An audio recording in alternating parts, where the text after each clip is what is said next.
رب تعالیٰ کی یہ عنایتیں ہیں جو تمہیں مال دیا، لیکن جس نے دیا کیا تم سے اس نے پورے آدھے مال کا تقاضا کیا؟ رب تبارک و تعالیٰ نے فرمایا کہ تم کو اگر 1,00,000 روپے کی قیمت کی کوئی چیز آج دنیا میں دی گئی تو 50,000 اللہ کی راہ میں دے دینا، یا 1/4 25,000 دے دینا، 1 پاؤ حصہ دے دینا۔ نہیں، دنیا تو تقاضا کرتی ہے پرسنٹیج کا، یہاں رب تبارک و تعالیٰ نے پورے سال میں، وہ بھی انکم پر نہیں، سیونگ پر۔ یاد رکھو دنیا کی جو ٹیکس ہیں، جتنی بھی ڈپارٹمنٹ ہیں، وہ تمہارے انکم پر ٹیکس لگاتی ہیں۔ انکم جتنی ہو رہی ہے اس پر ٹیکس ہے۔ انکم ٹیکس کیا ہے؟ آپ جتنا کما رہے ہیں اس پر ٹیکس آتا ہے، لیکن میرا مولا تمہارے انکم پر نہیں۔ تم سال میں کروڑ روپے بھی کماتے کیوں نہ ہو، لیکن اگر بچتا کچھ نہیں ہے تو زکوٰۃ کچھ بھی نہیں، زکوٰۃ کچھ بھی نہیں ہے۔ ہاں، جو سیونگ ہے تمہارے پاس، جو بچی ہوئی چیز ہے، اس کے لیے رب تعالیٰ فرماتا ہے جو بچا کر تم نے رکھا ہے، اب اس کا آدھا نہیں، اس کا پاؤ نہیں، اس کا 10واں حصہ نہیں، اس کا 20واں حصہ نہیں، بلکہ اپنے پورے مال کا 40واں حصہ 2.5% صرف اللہ کی راہ میں ادا کیا کرو۔ باقی 97.5% تمہارے پاس سیف رہتا ہے، 97.5% تمہارے پاس۔ مجھے حیرت ہوتی ہے زکوٰۃ کے اس نظام کو، کبھی میں سوچتا ہوں اتنا 2.5% نکالنے سے ہوتا کیا ہے، کس کا بھلا ہوگا؟ نکالنے والے کا کیا نقصان ہونے والا ہے؟ کچھ بھی نہیں۔ اور جس کو دے رہے ہیں اس کا کیا ہوگا؟ نہیں۔ یہ رب ذوالجلال کی حکمت بالغہ ہے۔ آپ کو میں بتاؤں، رسول اقدس صلی اللہ تعالی علیہ وسلم کے زمانے میں جو غربت تھی مدینے کی، وہ ایسی غربت تھی کہ صحابہ کے پاس پورا جسم چھپانے کے کپڑے بھی نہیں تھے۔ کسی کے پاس 2 کپڑے، کسی کے پاس 1 کپڑا، اور کھانے پینے کی اشیاء کی ایسی قلت تھی کہ وہ صرف 1 یا 2 کھجور پر پورا دن گزار لیتے تھے۔ ان کے پاس ہتھیار خریدنے کے لیے پیسے نہیں تھے، جو جنگوں میں ایسی لکڑیاں لے کر چل پڑتے تھے۔ غربت کا عالم یہ تھا۔ آپ کو میں بتاؤں، جنگ بدر جو ہوئی ہے 17 رمضان المبارک کو، 313 صحابہ میرے آقا کے ساتھ گئے تھے بدر کی وادی تک، 160 کلومیٹر۔ لیکن آپ کو پتا ہے ان 313 صحابہ کے درمیان صرف 4 گھوڑے تھے، 4 گھوڑے۔ آپ سوچ سکتے ہیں 4 گھوڑے تھے صرف جس پر سواری کی جا سکتی ہے 313 لوگوں کے پاس۔ وہ غربت کا عالم تھا، لیکن نبی کریم صلی اللہ تعالی علیہ وسلم نے یہ زکوٰۃ کا نظام قائم فرمایا۔ میں آج آپ کو بتاؤں کہ حضور پاک کی وفات ظاہری کے بعد صدیق اکبر کا زمانہ آیا، 2.5 سال صدیق اکبر نے خلافت کی۔ اس کے بعد سیدنا عمر ابن خطاب کا زمانہ آیا۔ اب دور خلافت عمر میں حضرت عمر فاروق کی خلافت کا دور ہے۔ اب زکوٰۃ کا نظام بڑھ چکا تھا، اسلام کی سرحدیں بھی بہت دور ہو چکی تھیں، بہت پھیل چکی تھیں۔ یمن کے گورنر سیدنا معاذ ابن جبل رضی اللہ تعالیٰ عنہ، صحابی رسول ہیں، وہاں کی زکوٰۃ کلیکٹ کرتے ہیں اور وہ زکوٰۃ مدینہ بھیجتے ہیں حضرت عمر کے پاس، خط لکھ کر کے، امیر المومنین، یمن کے غنی حضرات کی یہ زکوٰۃ ہے، فقرائے مدینہ میں اس کو تقسیم کر دیا جائے۔ جب مال مدینے پہنچا، سیدنا عمر فاروق رضی اللہ تعالیٰ عنہ نے لیا، مدینے میں اعلان کیا کہ یمن سے زکوٰۃ آئی ہے، جو مستحقین ہیں وہ آ جائیں۔ 3 دن تک مسلسل اعلان ہوتا رہا، مدینے میں ایک آدمی بھی زکوٰۃ لینے والا رہا ہی نہیں۔ ہر ایک اتنا کیپیبل ہو چکا تھا کہ زکوٰۃ دینے والے تھے، مدینے میں لینے والا کوئی تھا ہی نہیں۔ یہ اتنا جلدی کیسے ریولیوشن آیا؟ اس غریبی سے کیسے لوگ اس منزل تک پہنچے؟ حضرت عمر فاروق رضی اللہ تعالیٰ عنہ نے پوچھا کہ مدینے میں کوئی آنے والا نہیں ہے زکوٰۃ لینے کے لیے؟ یہ وہی مدینہ ہے، جب آئے تھے تو ان کو پانی کی قلت تھی، پانی بھی نہیں پی پا رہے تھے، پیسے دے کر خریدنا پڑتا۔ تو پھر حضرت عمر نے خط لکھ کر کے واپس بھیجا حضرت معاذ بن جبل کو کہ مدینے میں کوئی بھی اب زکوٰۃ کا مستحق نہیں رہ گیا، لہذا یمن کے فقیروں میں ہی اس کو تقسیم کر دو۔ حضرت معاذ بن جبل کے پاس یہ مال دوبارہ گیا اور انہوں نے دوبارہ پھر خط لکھ کر کے بھیجا کہ حضور پورے یمن میں بھی کوئی فقیر نہیں رہ گیا۔ یہ نظام مصطفیٰ ہے، یہ نظام مصطفیٰ ہے۔ تم سمجھتے ہو 2.5% سے کچھ نہیں ہوتا؟ بہت بڑا ریولیوشن آتا ہے، بہت بڑا انقلاب آتا ہے، کیونکہ یہ حکم اللہ کا ہے، اور جب یہ صحیح جگہ پر پہنچے گی تو رب ذوالجلال وہ اس کی شان قدرت ہے کہ اس کس غریب کو اٹھا کر غنی بنا دے۔ میرے عزیزو، آج کئی نظام درہم برہم ہے، ہماری زکوٰۃ کا نظام بھی درہم برہم ہے۔ بعض لوگ تو زکوٰۃ کو چاہتے ہی نہیں کہ نکالیں، نعوذ باللہ، وہ عذاب الہی کے شکار ہوں گے۔ وہ چاہے 1 روپیہ بھی بچا کر کے جائیں تو پھر ان کے اوپر یہ قرضہ چڑھا ہی رہے گا مرنے تک، اور موت کے وقت جو اس کے لیے سختیاں ہیں یہ مال کی وجہ سے، اللہ بچائے۔ کچھ کا تو زکوٰۃ پر ایسا معاملہ ہے کہ وہ دینا نہیں چاہتے، اور کچھ ایسے ہیں جو دے تو لیتے ہیں لیکن کہاں دینا ہے یہ نہیں معلوم۔ اس کی وجہ سے یہ نظام ایسا ہو گیا، مستحقین تک زکوٰۃ پہنچتی نہیں، اور کسی جگہ زکوٰۃ جا کر کے جام ہو جاتی ہے۔ کسی جگہ زکوٰۃ ایک ہی جگہ جا رہی ہے اور وہاں سیف ہوتی گئی اور جو مستحق تھا وہ مستحق ہی رہ گیا۔ اصل مسئلہ جو ہمارے بیت المال کا تھا وہ نظامی نہیں ہے۔ پہلے بیت المال ہوا کرتا، امیر المومنین جو ہوتے وہ سب کی زکوٰۃ کلیکٹ کر کے بیت المال میں جمع کرتے، اور پھر جتنے بھی فقراء ہوتے تھے ان کا رجسٹر ہوتا تھا کہ کون کون مستحق ہے، اور ان کو سال پر فوکس کر کے بیت المال سے دیا جاتا۔ اگلے سال تک وہ فقیروں کا نام رجسٹر میں ہوتا ہی نہیں تھا، کیونکہ ان کو اتنا دیا جا چکا ہوتا کہ وہ اپنا کاروبار کر رہے ہوتے، اپنی تجارت لگا چکے ہوتے، اور دوسرے سال وہ خود اپنی زکوٰۃ لے کر کے بیت المال میں آتے تھے۔ یہ نظام تھا۔ بہرحال عزیزان گرامی وقار، جتنا بھی ہمارے پاس اب بچا ہے نظام، اس میں اللہ رب العزت کے حضور جانے سے پہلے اپنے مال کو اس کی راہ میں اس کے حکم کے مطابق ادا کر دو، ورنہ جو عذاب الہی قارون کو آیا تھا، آپ کو پتا ہوگا، قارون دنیا کا سب سے بڑا مالدار آدمی، اللہ تعالیٰ نے اس کو بے حساب دولت دی تھی۔ اسی سے سوچو آپ کہ اس کے خزانے اتنے تھے کہ خزانوں کی چابیاں 70 اونٹوں پر لاد کر لی جاتی تھیں، خالی چابیاں رکھنے کے لیے 70 اونٹ لگ جاتے تھے، تو پھر خزانے کتنے رہے ہوں گے؟ بے حساب اللہ نے اسے مالک بنایا تھا دنیا کا۔ لیکن جب زکوٰۃ کا حکم آیا حضرت موسیٰ علیہ السلام، تو اس نے آنا کانی شروع کی کہ ایسا اتنا مال چلا جائے گا، اتنے خزانے تو زکوٰۃ میں جا رہے ہیں۔ موسیٰ علیہ السلام نے اس کے لیے رعایت کی درخواست کی، تو رب تعالیٰ نے کتنی رعایت کی پتہ ہے؟ کہ قارون کے لیے زکوٰۃ اتنی کہ وہ 1000 میں 1 روپیہ دے، 1000 میں 1 روپیہ دے۔ آج آپ 100 میں 2.5 روپیہ دیتے ہیں، اور اتنے بڑے مالدار کو، کیونکہ رب تعالیٰ بہتر جانتا تھا۔ جب اس نے اس کا بھی کیلکولیشن کیا تو کئی خزانے زکوٰۃ میں نکل رہے تھے۔ اب اس کا دل نہیں مانا کہ اتنے میں خزانے کسی کو مفت میں یوں ہی دے دوں۔ مال ایک ایسی چیز ہے، جب کسی کے دل پر یہ غلبہ کر جاتی ہے تو اپنے باپ کو بھی نہیں تسلیم کرتا، نہ اپنے بیٹے کو تسلیم کرتا۔ اسی لیے میرے آقا صلی اللہ علیہ وسلم نے فرمایا، مال کے طلبگار کتے کی طرح ہے۔ کتا جو ہے مردہ کھانے کے لیے جاتا ہے، پورا بیل کھا تو نہیں سکتا لیکن دوسرے کتے کو برداشت بھی نہیں کر پاتا، کھاتا تو نہیں ہے پورا، لیکن کوئی دوسرا کتا آئے تو بھونکنے لگے گا، دانت نکالے گا، اس کو چیخ مارے گا۔ یہ حدیث پاک میں مثال اللہ کے حبیب نے فرمائی ہے کہ دنیا کا طلبدار کتے کی طرح ہے، اور دنیا مردار ہے۔ اس مردار کو کھانے کے لیے جتنے جھپٹ پڑے ہیں وہ اپنے سگے بھائیوں کو بھی اپنے کاروبار میں برداشت نہیں کر پاتا، شریک اس کو پارٹنر برداشت نہیں کر پاتا۔ میں یہ عرض کر رہا تھا قارون کے متعلق، اس نے موسیٰ علیہ السلام پر زنا کی تہمت لگانے کا ارادہ کر لیا کہ میں ان کو ڈیمیج کر دوں گا تاکہ پوری قوم میں ان کی امیج گر جائے، ختم ہو جائے۔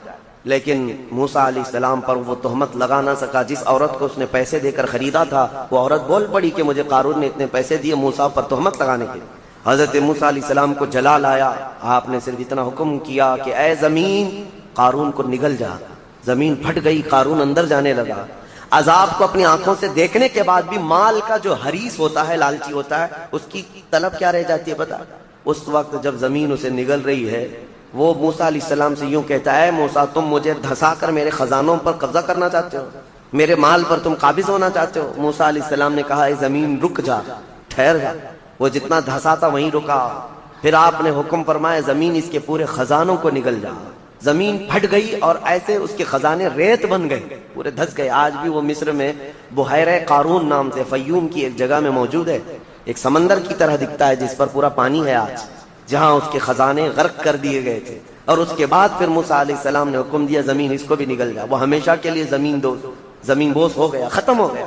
اور اس کا ذکر قرآن پاک میں بھی اللہ تعالیٰ نے فرمایا، وَآتَيْنَاهُ مِنَ الْكُنُوزِ، ہم نے اس کو خزانے دیے تھے، لیکن اللہ کی راہ میں جب دینے کی بات آئی تو پھر دل پسیج گیا، اور دل کے اندر نہ جانے کیسے کیسے خیالات آئے کہ میں نہیں دوں گا۔ آج جس کو مال کی محبت غالب ہو گئی، اس کا حشر قارون کے ساتھ ہوگا قیامت کے، وہ قارون کے ساتھ اٹھایا جائے گا۔ میرے عزیزوں، مال دینے سے کبھی کم نہیں ہوتا۔ میں آپ کو بتاؤں، 1400 سال کے بعد بھی آج بھی مدینہ طیبہ میں حضرت عثمان غنی کا اکاؤنٹ چل رہا ہے، پتہ ہے آپ کو؟ ان کے نام کی آج بھی ہوٹل ہے، وقف عثمان بن عفان۔ ان کا خریدا ہوا کنواں آج بھی موجود ہے مدینے میں۔ ان کے پیسے ابھی ختم نہیں ہوئے، ان کے پیسوں سے میونسپلٹی کا خرچہ آج بھی نکالا جاتا ہے مدینے کا۔ 14 صدیاں گزر گئی لیکن مال ابھی تک ختم نہیں ہوا۔ عثمان ابن عفان رضی اللہ تعالیٰ عنہ، سنا ہے کہ ان کا کھاتا بھی چلتا ہے اور اس کو ہمیشہ ترقی دی جاتی رہتی ہے۔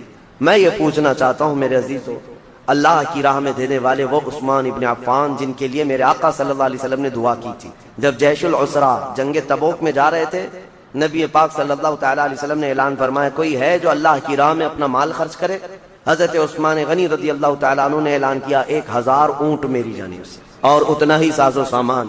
پھر دوسری بار حضور پاک صلی اللہ علیہ وسلم نے اعلان فرمایا اور کوئی ہے؟ حضرت عثمان غنی دوبارہ اٹھتے ہیں اور کہتے ہیں 1000 اونٹ میری جانب سے اور اتنا ہی ساز و سامان.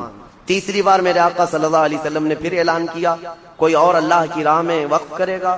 حضرت عثمان غنی پھر اٹھتے ہیں اور کہتے ہیں 1000 اونٹ اور میری جانب سے. ایک محفل میں 3000 اونٹ ساز و سامان کے وقف کرنا. اور اس کے بعد میرے آقا نے فرمایا اب عثمان کو جنت میں جانے سے کوئی چیز روک ہی نہیں سکتی. جنت واجب کر لیا انہوں نے اپنے اوپر. میں کیلکولیشن کے اعتبار سے آپ کو ایک تخمینہ اندازن بتاؤں. اس زمانے میں جو حضرت عثمان غنی نے ایک محفل میں وقف کیا تھا حضور پاک کے ایک فرمان پر، ایک محفل میں جو دیا تھا، آج کے حساب سے جب اس کو ٹیلی کیا جائے اور کیلکولیٹ کر کے اس کی آج کی قیمت لگائی جائے تو تقریباً 116 کروڑ روپے کی قیمت ہوتی ہے. 1 ارب 16 کروڑ آج کے دور کے اعتبار سے. وہ اونٹ، وہ ساز و سامان، وہ ساری چیزیں. ہے کوئی جو فرمان مصطفیٰ پر 120 کروڑ اپنا یوں ہی لگا دے اللہ اس کے رسول کے نام پر؟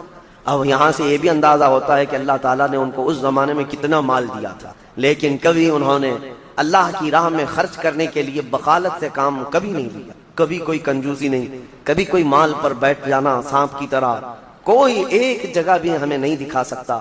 حتیٰ کہ ایک تجارت انہوں نے جو کی تھی، اللہ اکبر، وہ ایسی تجارت کہ مدینے میں جو ہے یہودی بڑے پیسے والے تھے. آج بھی پوری دنیا کو کریڈٹ پر جو چلا رہے ہیں یہ یہودی ہیں. ملٹی نیشنل کمپنیاں سب یہ اپنے پاس رکھتے ہیں. ورلڈ بینک ان کے پاس ہے.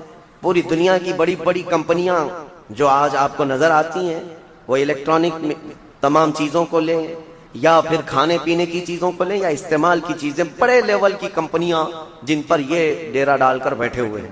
اور ان کا حال یہی ہے کہ لوگوں کو سود پر دو اور ان کا پورا مال کھینچ لو. اب ہر چیز پر کریڈٹ ہے نا. آپ کو تو کوئی چھوٹا سا سامان بھی لینا ہے تو آپ کو ادھار دے دیا جائے گا اور اس کے بدلے آپ کو سود لے لیا جائے گا. یہودیوں کی یہ فطرت میں برسوں سے ہے، آج سے نہیں. پوری دنیا کو یہ نوٹ پر لا کر کھڑا کی ہیں. پہلے نوٹ یہ پیسے نہیں تھے. یہ جو کاغذ کی نوٹ آج آپ دیکھتے ہیں، یہ اگر حکومت نے کہہ دیا کہ آج سے اس کی ویلیو نہیں تو کل سے تو اس کو کچرا اٹھانے کے بھی کام میں نہیں آئے. اس نوٹ کی قیمت کچھ نہیں ہے. صرف گورنمنٹ مانتی ہے کہ اس کی اتنی مالیت ہے تو ہم بھی چلا لیتے ہیں، ورنہ فی نفسی ہی اس نوٹ کی کوئی ویلیو نہیں. پہلے جو سکے ہوتے تھے وہ سونے اور چاندی کے ہوا کرتے. حکومت آئے جائے لیکن سونے کی اپنی قیمت تو ہوتی تھی. کوئی حکومت چلی بھی جائے، سونے کے سکے آپ کے پاس ہیں، چاندی کے سکے آپ کے پاس ہیں، بس اس کا نقشہ ہی تو مٹانا ہے، میلٹ کر کے دوسرا بنا لیتے ہیں. لیکن انہوں نے پوری دنیا سے یہ درہم اور دینار کو ختم کیا اور نوٹ پہ لا کر کھڑا کیا. اس کی وجہ یہی تھی کہ نوٹوں کے ذریعے سے ان کو اتنا مالدار بنا جائے. اچانک ایک دن جیسے یہاں اعلان ہوا تھا، کہہ دیا جائے کہ نوٹوں کی کوئی ویلیو نہیں ہے، سب کے سب فقیر ہو جائیں، سب کے سب فقیر، کسی کے پاس کچھ نہ رہے. اس زمانے میں مدینہ طیبہ میں یہ یہودی یوں کرتے تھے کہ جو تجارت کا قافلہ ملک شام سے آتا تھا مدینے میں مال بیچنے کے لیے، تو یہ مدینے سے کچھ میل دور جا کر کے پورا مال خرید لیتے تھے اور خرید کر کے مدینے میں لا کر کے اس کو جمع کرتے. پھر 8-10 دن کے بعد اس مال کو ڈبل ٹبل نہیں، پتہ نہیں کتنے کتنے داموں سے یہاں مدینے والوں کو بیچتے تھے. بہت مہنگی چیزیں یہاں مدینے میں بیچتے، لوگ مجبوراً وہ سامان خریدتے. ایسے حالات تھے. ایک بار ہوا یہ کہ حضرت عثمان غنی کو جب یہ چیزیں ان کی حالتیں معلوم تھی تو قافلہ ملک شام سے تجارت کا آ رہا تھا. ابھی بہت دور تھا. حضرت عثمان غنی نے جا کر پورا قافلہ خرید لیا، پورا مال خرید لیا. اور خرید کر کے جب مدینے آئے، یہودیوں کو پتا چلا کہ ہم تو لیٹ ہو گئے ہیں. اب پھر سب کے سب دوڑے دوڑے آئے حضرت عثمان غنی کے پاس. دیکھو تمہارا تو یہ کام ہے نہیں، ہم برسوں سے یہ کام کر رہے ہیں، تم اپنا یہ مال بیچ دو. حضرت عثمان غنی نے کہا میں نے خریدا، اب میں بیچوں گا، میں تجارت کے لیے لیا ہوں. کہا ٹھیک ہے تجارت، تم نفع کما لینا.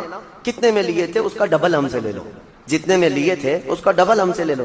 یعنی اگر تم نے 1 لاکھ کی یہ پوری مالیت کا قافلہ خریدا ہے تو ہم سے 2 لاکھ لے لو. حضرت عثمان غنی نے کہا کہ میں اتنے کم نفع میں نہیں بیچوں گا اپنا مال. تو پھر وہ بحث و مباحثے کے بعد بڑھاتے ہیں، اچھا 2 گنا لے لو، 1 لاکھ روپے کی قیمت کا ہے تو ہم سے 3 لاکھ روپے لے لو. 2 نہیں 3 لاکھ روپے لے لو. حضرت عثمان غنی نے کہا نہیں میں اتنے کم نفع میں نہیں بیچوں گا. پھر بحث ہوتی رہی، 3 گنا پر آئے. اب اسی سے اندازہ لگاؤ کہ وہ 3 گنا حضرت عثمان غنی سے خرید رہے ہیں تو پھر مدینے والوں کو کتنوں میں بیچیں گے. تو حضرت عثمان غنی اس پر بھی انکار کر گئے کہ نہیں میں 3 گنا زیادہ پہ بھی مال نہیں بیچوں گا، مجھے اور نفع چاہیے، اور نفع چاہیے، میں تو زیادہ نفع کے لیے اس کو خریدا ہوں. وہ بحث کرتے کرتے کرتے شام ہو گئی اور 5 گنا تک آ گئے اور دھمکی دینے لگے کہ ہم نے اتنے نفع میں تمہارے مال کی بولی لگائی کہ اب دوسرا کوئی تمہارا مال خریدے گا ہی نہیں. حضرت عثمان نے کہا مجھے کچھ فرق نہیں پڑتا, مجھے کچھ نہیں فرق پڑتا. تو جاتے جاتے کسی یہودی نے کہا 10 گنا زیادہ پہ دے دو گے, 1 لاکھ کا مال 10 لاکھ میں دے دو گے؟ حضرت عثمان غنی نے کہا جاؤ تم اپنے گھر, میں اتنے کم نفع میں نہیں بیچنے والا. یہ کیا بات ہوئی؟ بہت باتیں بنائی حضرت عثمان غنی کے خلاف یہودیوں نے. اس کے بعد 1 دن گزرا تھا, مدینے کے ایک میدان میں پورے قافلے کا غلہ, تجارت کا مال سب اتار دیا گیا. حضرت عثمان غنی رضی اللہ تعالیٰ عنہ مدینے میں آئے اور عام اعلان کیا جس کو جس مال کی ضرورت ہے وہ اس میدان میں آئے اور مفت میں لے کر چلا جائے, جس کی جو ضرورت ہے. حضرت عثمان غنی کے اس اعلان پر غربائے مدینہ, فقرائے مدینہ ٹوٹ پڑے. جن کو جس غلے کے اناج کی ضرورت تھی وہ بھر بھر کر لے کر چلے گئے. شام ہوئی تو یہودی آئے اور پوچھنے لگے عثمان یہ کیا کیا تم نے, یہ کیا کیا تم نے؟ ہم 10 گنا زیادہ پر مال خریدنا چاہتے تھے اور تم نے اونے پونے پتہ نہیں مفت میں کیوں بانٹ دیا. حضرت عثمان نے کہا میں نہیں کہتا تھا کہ میں زیادہ نفع چاہتا تھا, تم اتنا نفع نہیں دے سکے, کہا تم تو مفت میں دیے. کہا کس نے کہا؟ جھوٹ بات ہے, میں نے مفت میں دیا, میں نے اللہ کے ہاتھ 70 گنا زیادہ فائدے میں بیچا ہے, 70 گنا فائدے میں نے بیچا ہے اپنا مال, اور وہ بھی میرا خریدار خلاق کائنات رب العالمین ہے جو وعدہ خلافی نہیں کرتا. یہ عثمان غنی کا یقین اور توکل تھا اپنے رب کی ذات پر, کیونکہ قرآن میں اللہ نے فرمایا مثل الذین ينفقون اموالهم فی سبیل اللہ کمثل حبۃ انبتت 7 سنابل فی کل سنبلۃ 100 حبہ. انہی کی شان میں یہ آیتیں نازل ہوئی تھی, حضرت عثمان کی شان میں یہ آیتیں نازل ہوئی. اللہ فرماتا ان لوگوں کی مثال جو اللہ کی راہ میں دیتے ہیں ایسے ہی ہے جیسے کسی نے پھلیوں کی ایک بیج بوئی زمین پر. پھلی جانتے ہیں جس میں لمبی لمبی پھلیاں ہوتی ہیں. اللہ تعالیٰ فرماتا پھلیوں کا بیج کسی نے بویا اور پھر جب وہ پودا اگایا تو اس پودے میں 70 بالیاں نکلیں, 70 پھلیاں نکلیں, اور ہر پھلی میں 100 بیج, ہر پھلی میں 100 بیج. ایک بیج ڈالا تھا 70 پھلیاں نکلیں اور ہر پھلی میں 100 بیج. اللہ فرماتا ہے کہ اس کا مطلب یہ ہوا کہ ایک بیج ڈالا تو 70 پھلیاں نہیں آئیں بلکہ 700, اور اللہ تبارک و تعالیٰ فرماتا ہے اس سے بھی زیادہ رب تبارک و تعالیٰ دینے پر قادر ہے. 700 نہیں, 7000, 70,000, اس سے بھی زیادہ دینے پر رب ذوالجلال قادر ہے. عزیزان گرامی وقار, ہم نے اس نظام کو یوں سمجھ لیا ہے کہ ایک فیشن ہے, برسوں سے چلا آ رہا ہے. کچھ لوگ جو ہے کچھ ٹاول بانٹ دیے, کسی کو لنگیاں بانٹ دیے, کسی کو ٹوپیاں بانٹ دی اور سمجھتے زکات ہو گئی, زکات ہو گئی. اور کچھ عورتوں کو کپڑے بانٹ دیے, کچھ جگہ پر جو ہے کسی کو افطار کٹ دے دیا, یہ زکات ہو گئی. کچھ چیزوں کا دکھاوا کر لینے سے زکات نہیں ہوتی. زکات کا مال پورا کا پورا حساب کرو, حساب کے ساتھ نکالو اور مستحق تک پہنچاؤ. یا اگر کسی کو وکیل بناتے ہو اپنی زکات کا تو پھر اس وکیل کے ذریعے سے مستحق تک اس مال کو پہنچاؤ. آپ کو میں ایک بات بتا دوں, رب ذوالجلال تمہیں دنیا میں بھی کبھی شرمندہ ہونے نہیں دے گا اور آخرت میں بھی. بنی اسرائیل کی ایک خاتون کے متعلق میں گفتگو کو یہاں لا کر کے آپ کے سامنے عرض کرتا ہوں کہ ایک عورت, ایک لڑکی تھی, جوان دوشیزہ تھی. اس کا باپ بڑا کنجوس تھا, بخیل تھا, اور لڑکی بڑی دیالو سخی. ایک بار اس کے گھر فقیر آیا تو اس نے قیمتی چیز اٹھا کر کے اس لڑکی نے دے دیا جو اس کے باپ کو بڑی پسندیدہ تھا اور وہ بہت اس کی حفاظت کرتا تھا. وہ قیمتی چیز تھی, اس لڑکی نے اٹھا کر ایک فقیر کی جھولی میں ڈال دیا. فقیر تو ناچتا خوش ہوتا چلا گیا. باپ کو جیسی پتا چلا اس کی تو آگ لگ گئی بدن. پہلے سے تھا بخیل, خرچہ کرتا نہیں تھا, اور اس پر یہ کہ گھر کی سب سے قیمتی چیز لڑکی نے اٹھا کر دی. غصے میں آیا اور اپنی بیٹی کا ہاتھ کاٹ دیا, ہاتھ کاٹ دیا. یہ ظالم تھا. کہا کہ تو نے اٹھا کر دیا کیسے؟ بہرحال بات آئی گئی ہو گئی, جوان ہو گئی, اس کی شادی کی بات تھی, خوبصورت بہت تھی لیکن ہاتھ نہیں تھا, ہاتھ نہیں تھا. بہرحال ایک بہت مالدار گھرانے کا ایک نوجوان, اس زمانے کا شہزادہ تھا, اس کو یہ لڑکی پسند آ گئی لیکن ہاتھ دکھایا نہیں. جب لڑکی کی پسند چل رہی تھی یا لڑکے کی منہ دکھائی چل رہی تھی تو اس نے ہاتھ اندر چھپا رکھا تھا, کیونکہ دکھائیں گے تو عیب ہے اور جلدی کوئی شادی نہیں کرے گا. اسی پر وہ پسند کر لیا اور شادی فکس ہو گئی. لیکن کسی کو پتا نہیں تھا دولہے کے گھر والوں کو کہ لڑکی کا ہاتھ نہیں ہے. وہ اپنے جبے میں اندر چھپائے رہتی اپنے کپڑوں میں. پھر چند دنوں کے بعد جب شادی ہوئی, گھر پہنچے, دلہن کو لے جا کر کے وہ اپنے گھر سجا سنوار کر لائے. اس کی بڑی ارمان تھی, بڑی خوبصورت عورت میرے گھر آ رہی ہے, اخلاق کی بھی اچھی تھی, سیرت کی بھی اچھی, صورت کی بھی اچھی. لیکن رات کو جب دسترخوان پر بیٹھتے ہیں, اب ہاتھ تو تھا نہیں, سب کے سامنے کھانا تو ہے اور سیدھا ہاتھ غائب ہے. کیسے نکالے ہاتھ؟ بائیں ہاتھ سے کھائے تو لوگوں کو پتا چلے. وہ خاموش بیٹھی رہی. اب اسے اندازہ ہونے لگا کہ میرا یہ عیب کھل جائے گا، میں کب تک اس کو چھپا کر کے رکھوں گی، کب تک میرے گھر کی ماں اور میرے گھر کی عورتوں کے کہنے پر اب تک چھپائی رہی، لیکن اب کب تک چھپاؤں؟ اس کی آنکھوں میں آنسو آ گئے۔ پھر اس کے بعد لوگوں کا اصرار بڑھتا گیا کہ چلو کھاؤ، کھانا تو شروع کرو۔ اس کے دولہا، اس کے شوہر جو نئے نئے ابھی شادی والا تھا، اس نے کہا کہ میری رفیق حیات ہاتھ نکالو اور کھانا شروع کرو، ہاتھ نکالو۔ ہاتھ نکالنے کو تیار نہیں، ہاتھ نکالے تو کیسے، ٹوٹا ہوا ہاتھ ہے، میری شادی ٹوٹ جائے گی۔ وہ رو رہی تھی، اچانک غیب سے آواز آئی کہ اے میری بندی تو ہاتھ نکال، تیرا ہاتھ سلامت ہے۔ اس نے جب ہاتھ نکالا تو اس کا ہاتھ پورا کا پورا سلامت تھا، اور اس نے دسترخوان سے کھانا اٹھایا اور کھانے لگی۔ حیرت میں وہ رو پڑی، سجدے میں گر پڑی۔ اس وقت جو اللہ کے نبی تھے ان کے پاس گئی اور ماجرا بیان کیا۔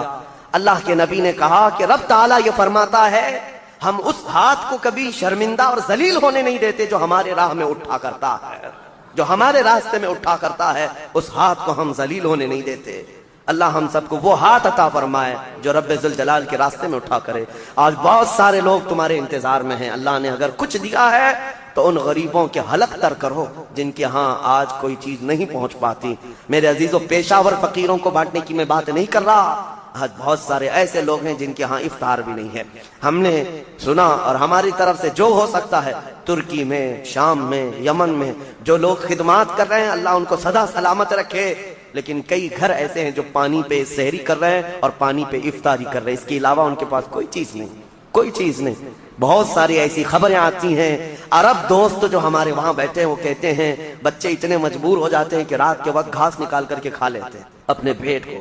یہ ظالموں نے اتنی بمباریاں کی ہیں، سپر پاور طاقتیں ان کے منہ سے لقمے تک چھین چکے ہیں، لیکن آپ کو پتا ہے جو سونے کے ٹوائلٹ بنانے والی یہ عربوں کی عیاشیاں ایک لقمہ ان غریبوں تک نہیں پہنچا پاتے، ایک لقمہ عراق، یمن، شام، فلسطین میں نہیں پہنچا پاتے۔ لیکن آپ حضرات اگر اپنا مال پہنچا نہیں بھی سکتے تو کم از کم ان غریبوں کا احساس تو کرو، احساس کرو۔ جب اللہ تعالیٰ تمہیں شام کے وقت دسترخوان میں کیا نہیں عطا کرتا، ہر طرح کی نعمت تمہارے دسترخوان میں افطار میں ہوتی ہے، تم اپنے پیٹ بھر لیتے ہو، اس وقت دعاؤں میں غربائے امت کو یاد کرو۔ اے اللہ، تیرے حبیب کی وہ بھی امت ہے جن کے حلق آج تر نہیں ہو پاتے، اور میرے دسترخوان کو تو نے نعمتوں سے بھر دیا ہے، طاقت و قوت ہے تو اپنا مال ان غربا تک پہنچاؤ اور اپنا مال نکالو، ورنہ یہ عذاب الہی کے بھی شکار ہوں گے اور تمہارا مال بے برکتی کا سبب بنے گا۔ چند دنوں کے بعد یہ مال ایسا ختم ہو جائے گا تمہیں پتہ ہی نہیں۔ ہمارے علاقے میں ایک شخص تھا جو کہتا تھا میری 7 پشتوں تک میں نے اتنا مال رکھا ہے، 7 پشتوں تک لوگ بادشاہ رہیں گے، 7 پشتوں تک، یعنی اتنا مال جمع کیا تھا۔ اچانک ایک حادثے میں انتقال ہوا، چند سالوں کے بعد اس کے چچیرے بھائی نے اس مال پر ایسا قبضہ کیا کہ اس کے سگے بیٹے کو کوئی مال نہیں ملا۔